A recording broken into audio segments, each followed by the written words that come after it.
All right. So I will just start by thanking our intern panel for coming today to our Networking with Interns Virtually event. I know it's the end of summer and right before fall starts, so we got a few more weeks left for some of the interns. So my name is Liz Giordano. I'm a program manager at the Daytona Beach campus of Embry-Riddle in the Career Services office. So we have 3 of our students here today to talk about their internship. So I'm going to start off with Rhett. If you want to go ahead and introduce yourself, just give us name, major, campus, where you're interning, what's your intern title, etc.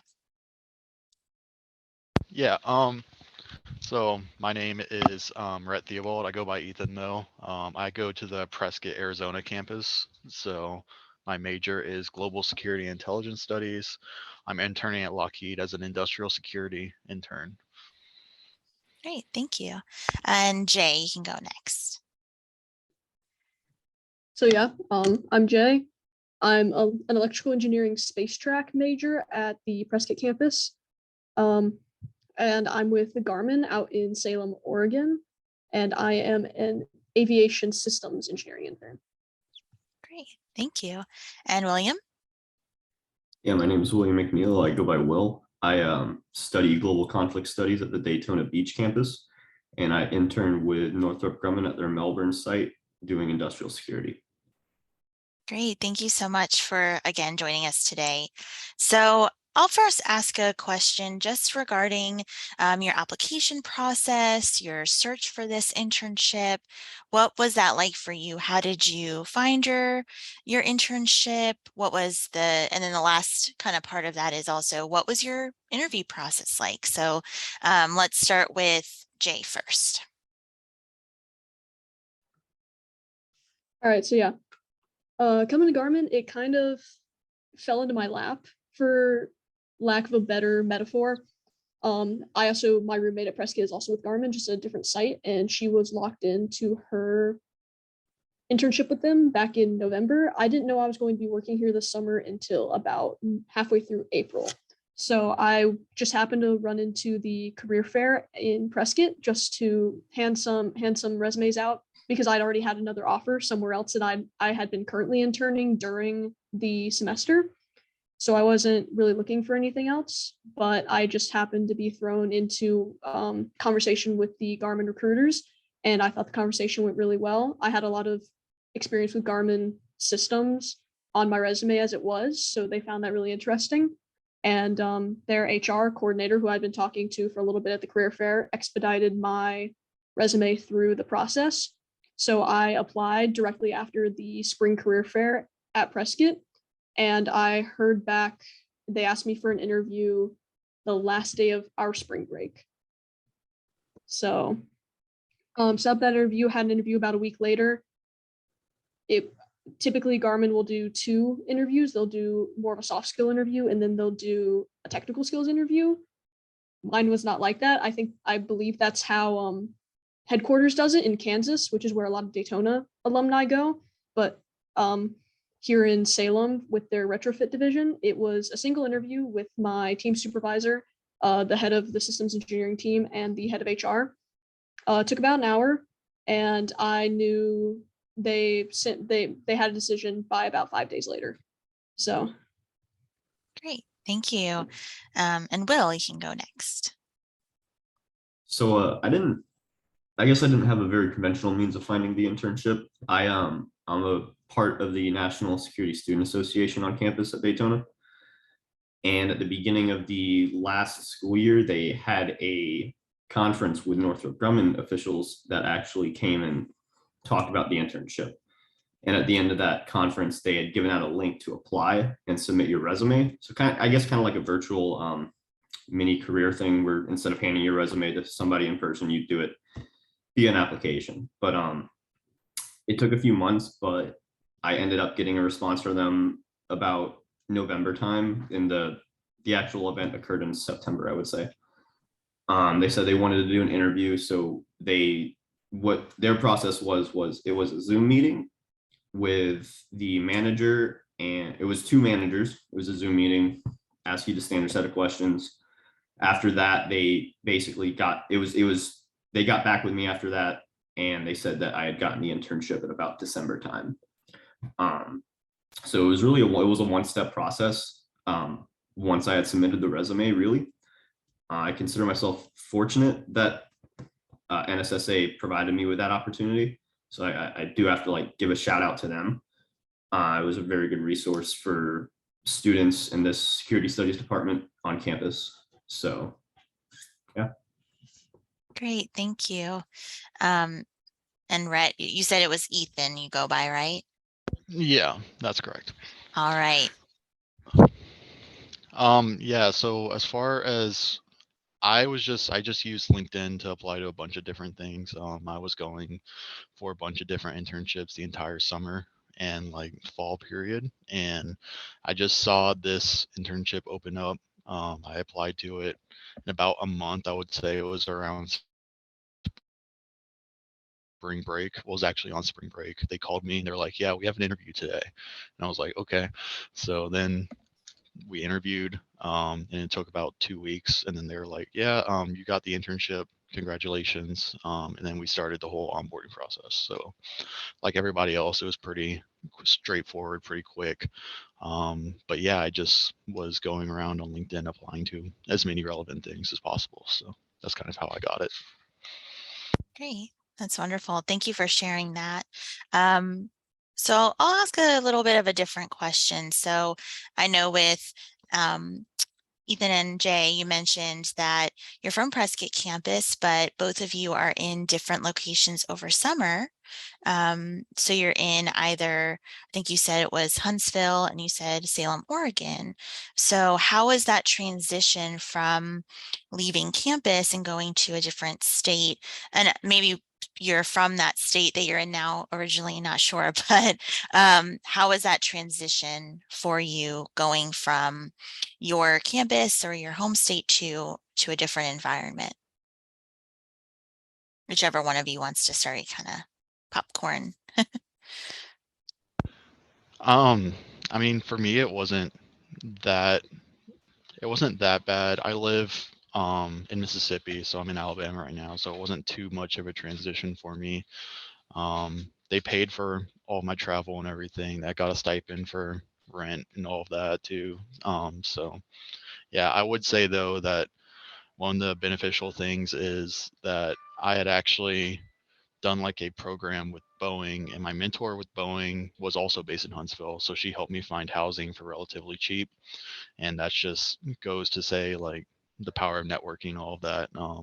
If I hadn't done that, I would have paid a lot more money for rent and it wouldn't have been covered all by my stipend. So yeah, definitely network, definitely try to find as many opportunities as possible when you're going to a new city to meet new people. And it'll definitely help you out.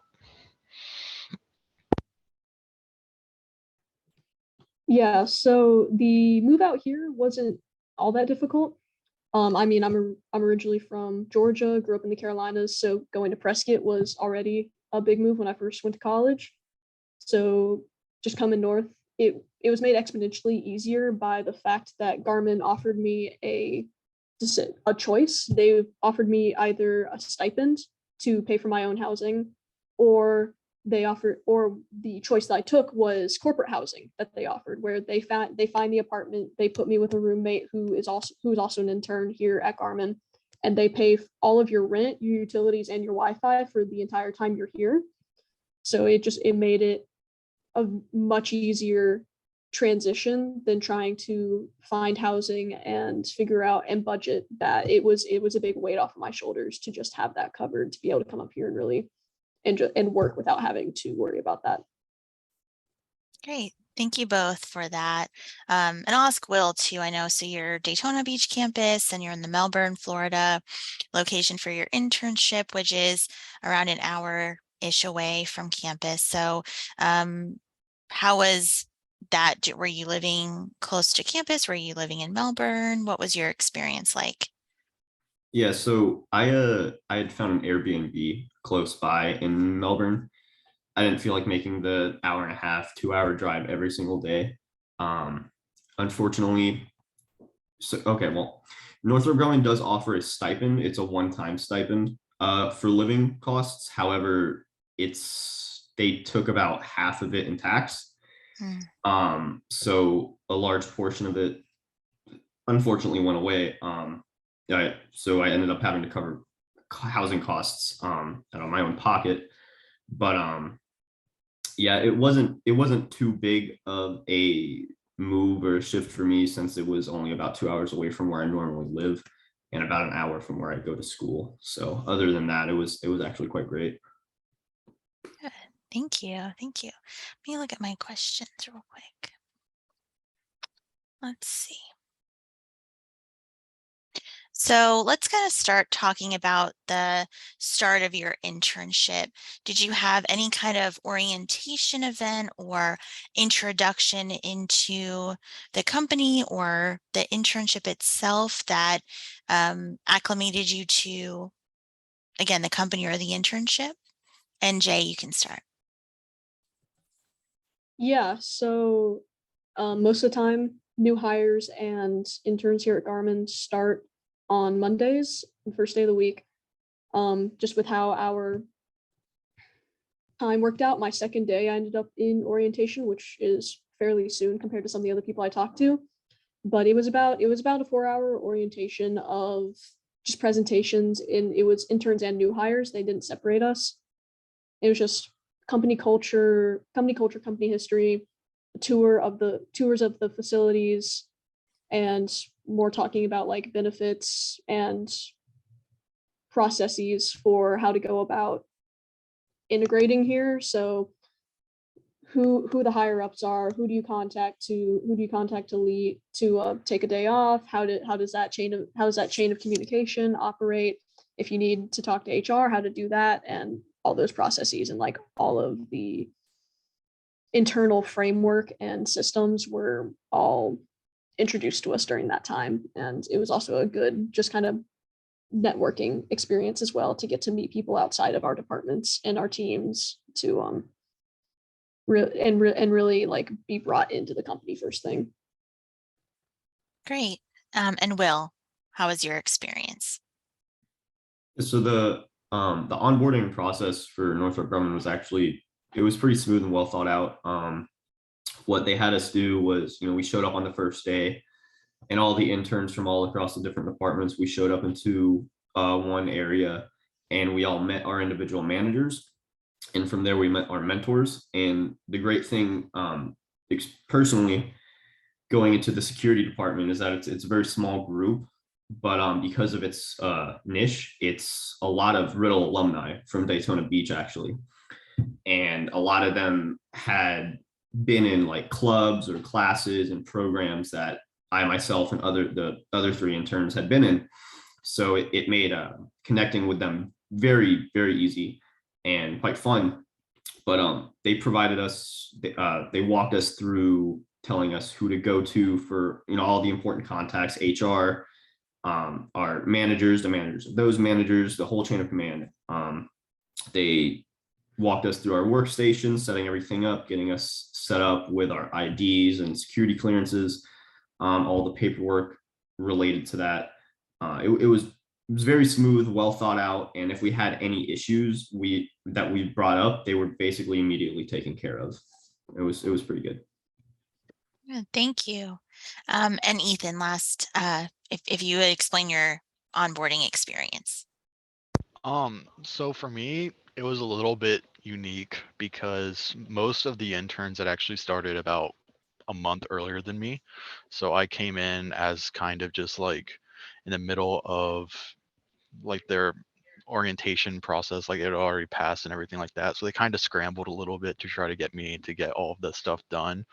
But it ended up working out. Like they have a whole training program that you do on your computer that you kind of do at your own pace or whatever. And I mean, I got to know all my managers and everything. So I mean, I wouldn't say it was bad. It was just like not the same as everybody else's. Thank you for sharing that.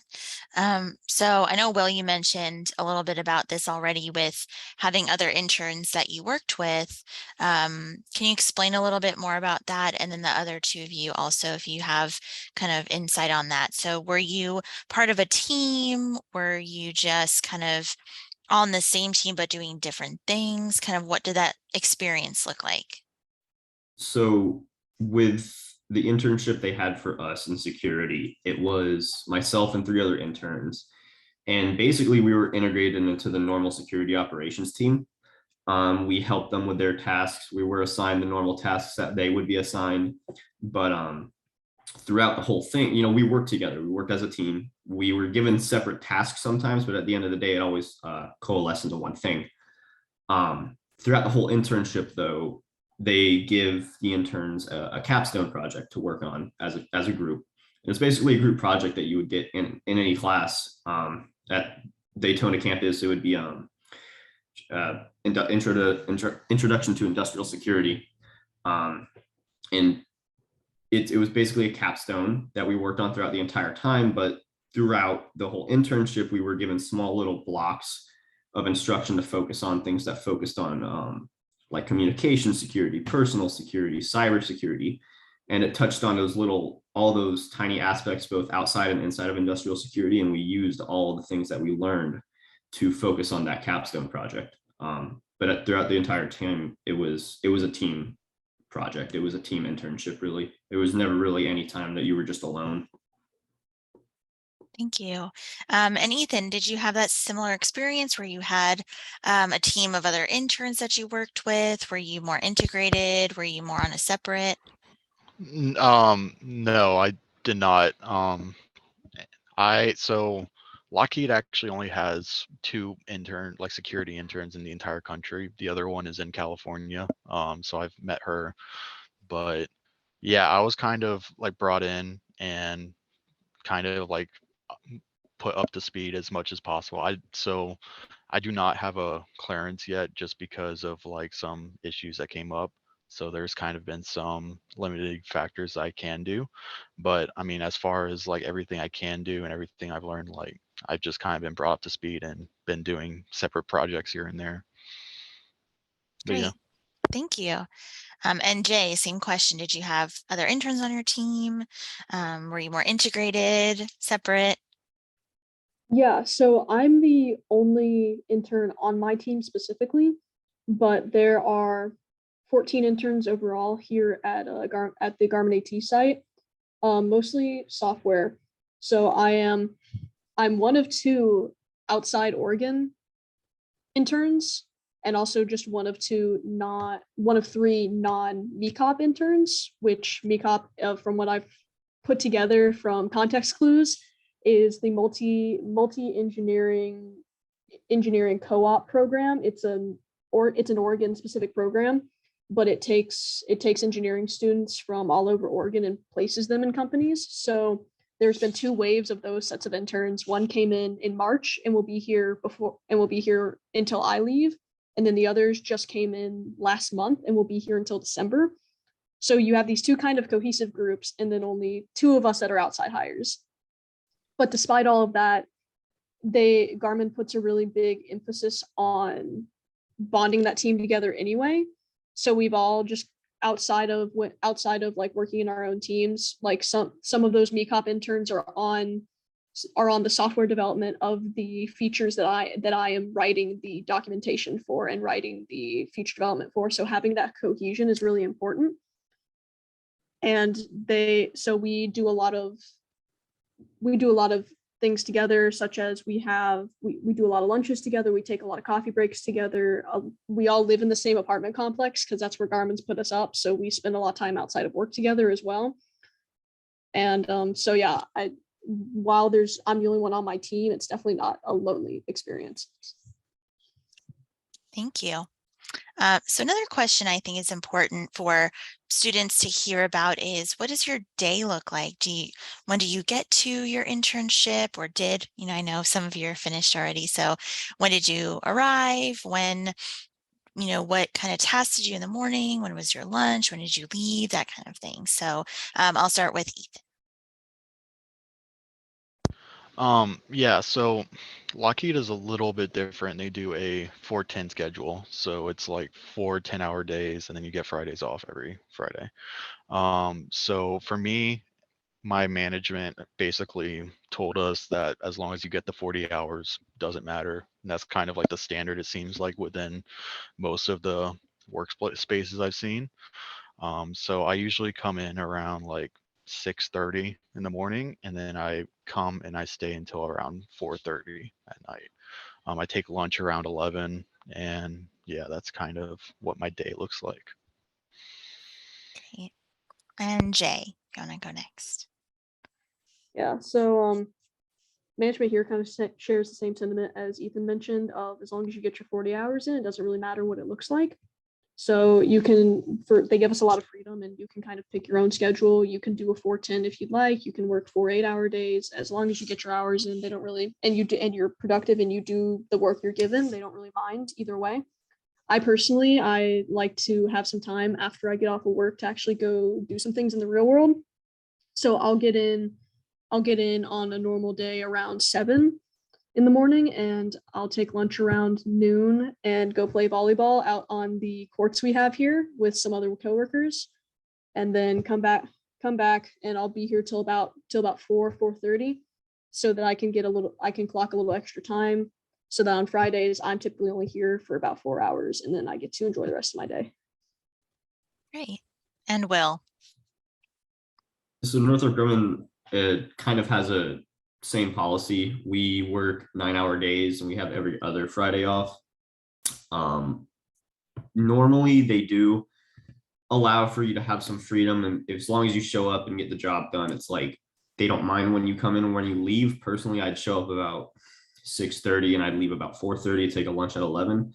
However, because of the team dynamic, we all showed up basically at the same time and left at the same time, because if we were showing up at different times and leaving at different times, it wouldn't have worked out very well for the group. Great.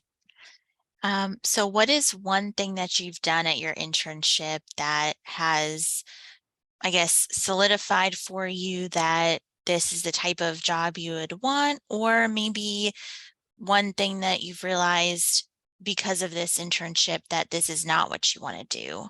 And I'll start with Jay. So yeah, I'll admit systems engineering work is not necessarily why I got into engineering in the first place to do. It's incredibly interesting, and the work I'm doing is incredibly important for the life critical systems we work on here. I really do enjoy it. There's some aspects that from other disciplines that I have worked in that I do miss. I think what really pointed that out was here. So they put a big emphasis on finding work for yourself. So in my downtimes between projects, or when I just can't look at something anymore, I've been spending a lot of time helping out in the aircraft maintenance hangar, because I work in the aircraft maintenance hangar at the Prescott campus as well. And so just taking those skills and gaining that experience that further helps with feature development, because our mechanics are installing the systems that we are making, and we want to make that we want to make that as streamlined as possible. So really just having that hands-on experience has given me a lot of perspective on exactly why I went to Prescott, get the degree, the very specific degree that I'm getting. And it's been really nice being able to mesh both sides of my skill set like that. And Garmin's a really good company for being able to carve out that niche with your special set of skills and what you're interested in, especially if you're looking to branch out from what you first start doing. Great, thank you. Will?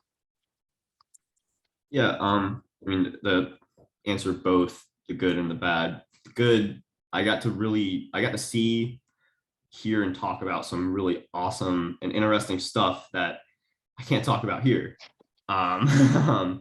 But it was really awesome being able to experience that sort of stuff. And it makes me excited to get more into the field of security and intelligence. On the flip side of that, I'm an active person. I'm in Army ROTC, and sitting around at a desk all day isn't exactly my cup of tea for somebody my age. So while there's a lot of really cool aspects and a lot of awesome stuff to see, it's a very, it's a very non-physical job. So it's a trade-off. Thank you. And Ethan? So I was actually kind of lucky, and I got to come here in the middle of audit season with the DCSA audit. So for those of you guys who don't know, the DCSA is like the Defense Counterintelligence Security Agency, and they're the ones in charge of all the industrial security for all of government facility, like all contractor facilities and everything like that that handle classified material. So I came in and everybody was like immediately like it was crunch time, like getting ready for the audit and everything like that. So I got to see a lot of like what that looks like, and I got to see kind of like what it looks like at like its most, I guess, stressful time, like the job looks like. So that was really good, and I still enjoyed it. I also, like Will talked about, like yeah, it is a desk job for sure. Like there's definitely a lot of auditing different security systems and doing stuff like that. But it is a really cool job. Like there are definitely a lot of cool aspects. And I mean, like I said, don't have a clearance yet, so I haven't been able to experience all of it, but just a little bit I have seen. It's been pretty awesome. I'll also say that as far as working with Lockheed, they do a very, very good job of making it adamant that like every single role in the company is important, and like they're very focused on the customer, and they're very like there's always people talking about like who the customer is, and because it's a specifically defense contractor working on all of the like planes and all of that, it's definitely a good experience like working for that and supporting that customer. So yeah. Great. Thank you very much. I think one thing that's important to note from some of you is that you found that you love the work, but again, a desk job isn't always going to be for everybody. I think that's important. And I think it's also important to understand too that there are going to be students out there that are also ROTC, like Will, you said that. And that's something that's going to be helpful for you once you have completed your time in whichever branch of the military that your ROTC is going to fall into. I know you mentioned Army. So I think just understanding based on your internship experience and your degree program and knowing what skill set you're going to be gaining in this next step after graduation is going to help you then in that transition back as well.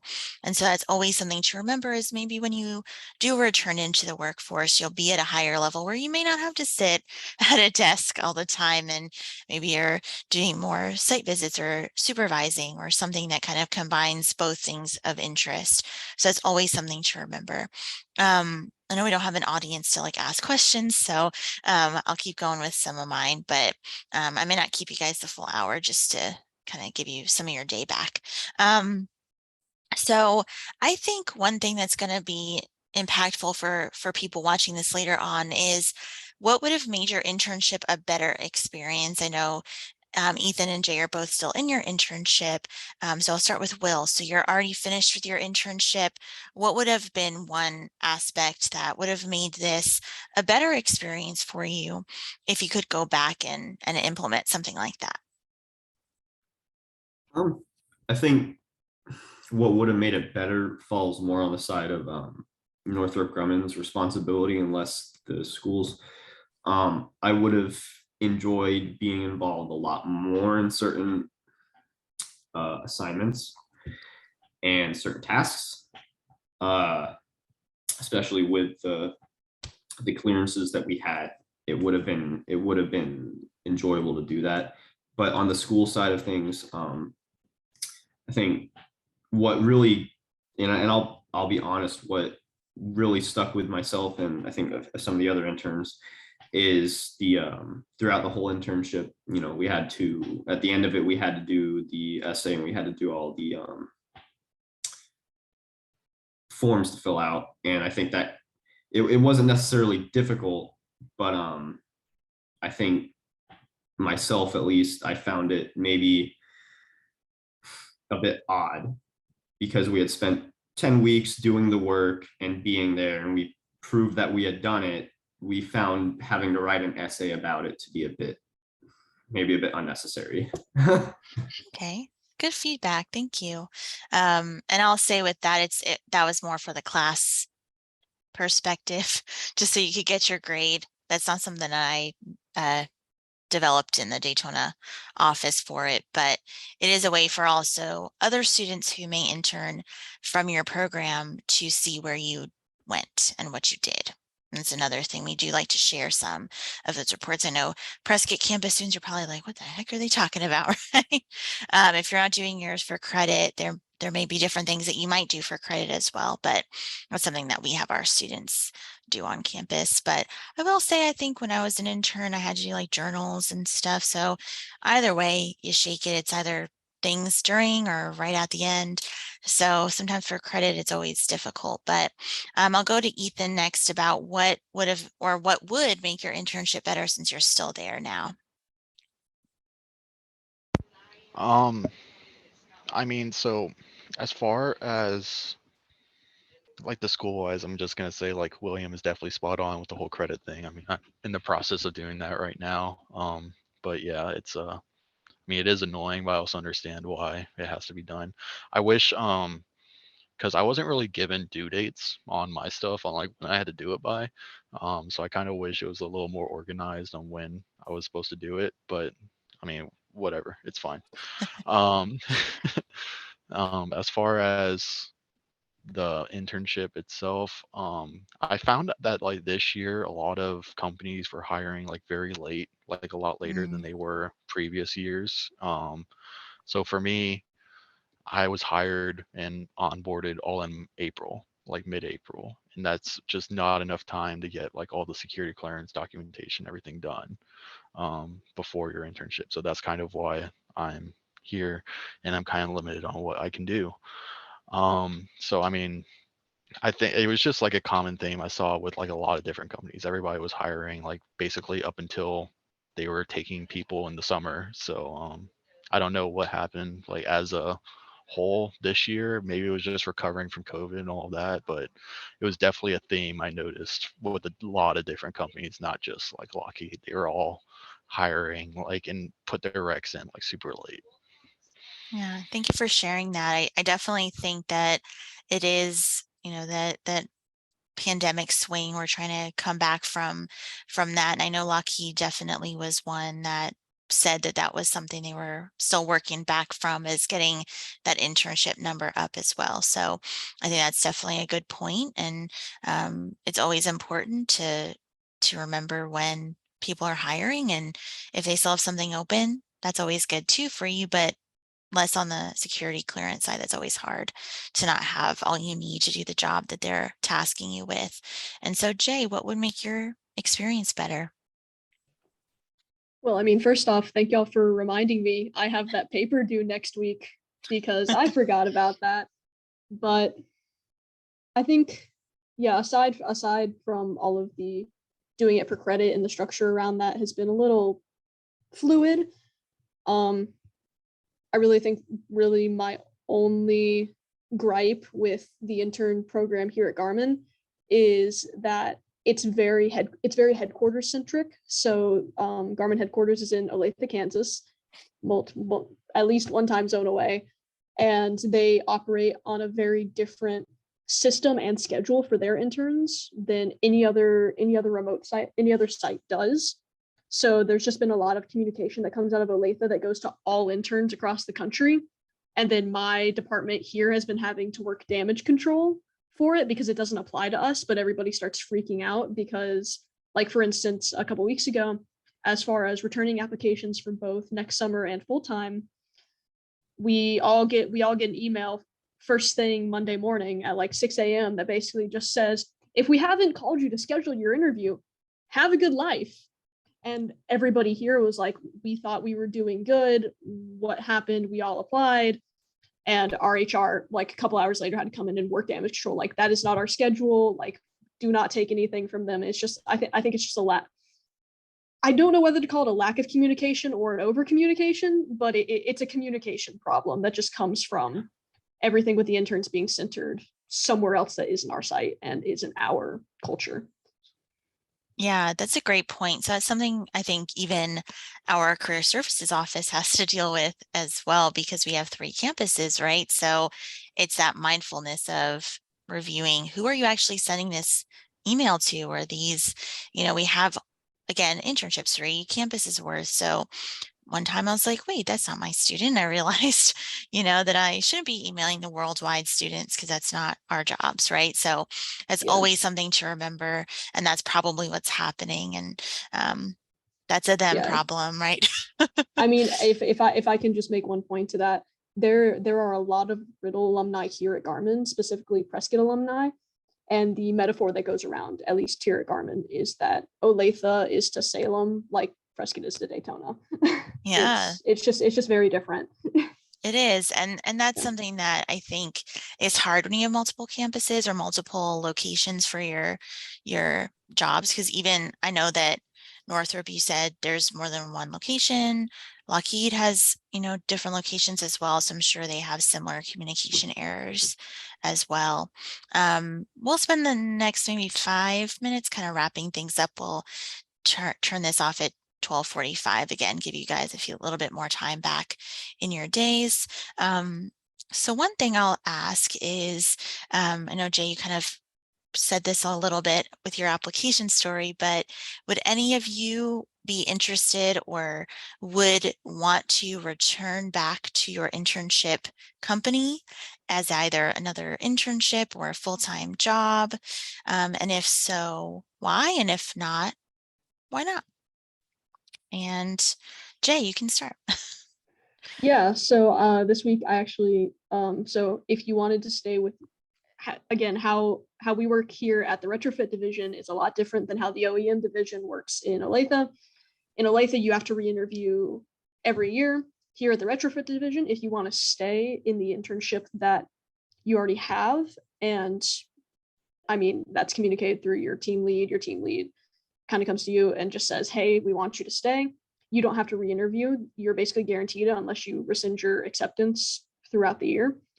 But if you want to work for a different team, as I am, I'm actually applying for the one other outside hire internship here for next summer over. So rather than working with systems, I'd be working with their certification engineering and more kind of the how do we implement these systems and make them legal into GA planes. And so I have that interview this week just to hopefully, if I stay at Garmin, get a different perspective on what else goes on here and the different sides of the process. Because like I said, the systems work is really interesting and it's challenging from time to time, but it's not exactly what I got into engineering to do. So anything that kind of gets me closer to what I really want to be working on is what I'm going to seek out. Thank you. And Will, would you stay at Northrop Grumman? Do you want to go back or no? So I'll start off by saying that it is the same way that Jay mentioned at Garmin. If you want to come back, you just tell them you want to come back, and they'll bring you back into the same program. Personally, post university, I'm contractually obligated to go into the Army. I'll be doing active duty. So while I can't necessarily come back for that, regarding the internship, I think it's dependent. Northrop Grumman offers a lot of opportunities and movement for interns. And there were certain talks about the possibility of sending interns abroad to locations or to other locations within the nation that we choose. And I think if I were given the opportunity to go abroad or somewhere more exotic, I guess, than Florida, I would definitely take it up. Thank you. And Ethan. Yeah, so it works the same way as Jay at Lockheed and Will both said. I would definitely come back. I love the culture here. I love like the company and everything like that. But yeah, I definitely would if I got offered. I don't know yet just because I still have about a month left, almost a month and a week left. So I'm still waiting, but yeah, I definitely will come back so far. That's great. Thank you for sharing that. Let's see. Let's just have one last question. Just what is one piece of advice you would give to other students who are planning to do an internship, whether it's for credit or not? Will, you can start. Yeah, my best piece of advice. So I'm going into my sophomore year. I applied. I was hesitant to apply to put my resume in the first place because I was a freshman, and I was like, everybody who gets this internship is like a junior or senior. Well, I ended up getting it. So my piece of advice would be just shoot your shot with whatever internship you find. Just be confident, submit your resume. It's like, it's either you submit it. If they don't respond, they don't respond. But if they respond, well, then you got something. Don't think that you're not good enough. Don't think that your resume doesn't stack up enough. It doesn't hurt to apply. It doesn't hurt to try. Don't wait until you think you're good enough. Good advice. Thank you. Ethan, you go next. For me, like, it took a lot of applications and a lot of interviews and a lot of different things I had to do in order to land this finally. So for me, it was just like, keep trying. Don't get discouraged after like the first or second like rejection, or just keep trying and you'll end up good. But yeah, that's basically just keep trying as much as possible and make sure you go to career services and get your resume and stuff up. Use LinkedIn. That helped me a lot. But yeah, just take advantage of every opportunity and just keep trying. Great. Thank you. And Jae. Yeah, so I have to agree with both of those sentiments of even if you get rejected the first time, keep trying. I know my first conversation with Garmin back in the fall wasn't necessarily the best. So just having the courage to try again and talk to someone different in a different department was everything. But on top of that, once you get into a position, it's really we stress what on our resumes, what we know, what skills we have, like how we specialize. But once you get into that position, it's definitely not what you know as much as what you can learn while doing the work. Because every company, and especially coming in from a different company into this internship, every company operates different, even if they do very similar things within the industry. And you're not going to know everything the minute you walk in the door. You're not even going to know 12% of everything when you walk in the door. And it's just having that attitude to put your pride down and learn from those around you and ask for help. That is really, really important and will make that experience exponentially better. Great. Well, thank you all so much for joining today. I really appreciate your insight and perspective on your different internships. And I think it's really going to help other students learn a lot about this process. And yeah, so have a good rest of your day. Again, thank you for coming and enjoy the rest of your internship or your summer, and good luck in fall. Thank you. Thank you.